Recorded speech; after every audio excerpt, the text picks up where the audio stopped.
যে কোনো রাজনৈতিক পরিবর্তন হলেই স্বাধীনতার পরের থেকে এদেশের সংখ্যালঘু সম্প্রদায় সবসময় অত্যাচারিত হয়েছে, ধর্ষিত হয়েছে, তাদের হত্যা করা হয়েছে, তাদের বাড়িঘর লুটপড়া হয়েছে, তাদের জমি নিয়ে নেওয়া হয়েছে।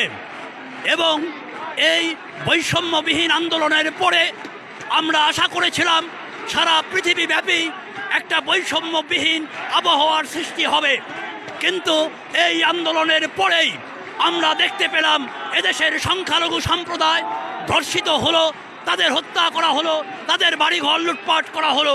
আমি মহামান্য রাষ্ট্রপতি এবং মাননীয় প্রধান উপদেষ্টার কাছে স্বনির্বন্ধ বিনীত অনুরোধ জানাবো, এদেরকে এই মুহূর্তে ধর্ষণ থেকে মুক্ত করুন, এদেরকে এই মুহূর্তে হত্যা থেকে মুক্ত করুন, এদের বাড়িঘর দখল করা এই মুহূর্তে বন্ধ করুন। এবং আমি বলতে চাই, এদেশের সংখ্যালঘু সম্প্রদায়, এদেশেরই মানুষ, এই মাটির মানুষ, তারা কোথায় যাবে? তারা কোথায় যাবে? তাদের থাকার ব্যবস্থা করুন।